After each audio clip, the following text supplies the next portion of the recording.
Welcome to the History of POTS Part 4. Today we're going to go more into what we talked about in Part 3, and that is discussing the artistic depictions of women who had POTS. I find it interesting that I can only find one depiction of a woman who was fainting that wasn't in the I've only found one depiction of a woman fainting who wasn't in the upper class or an aristocrat.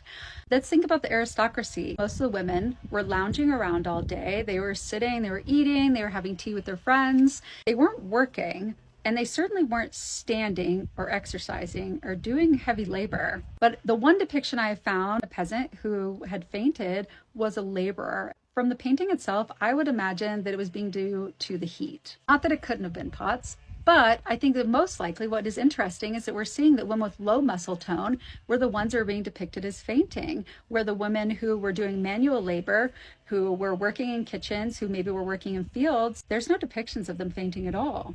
And this lines up with research and what we know today. And research has shown that almost every single person that has POTS would benefit in some way from having high muscle tone in their core, legs, and calves, because that muscle group directly supports our cardiovascular system and majorly affects our blood return to our heart.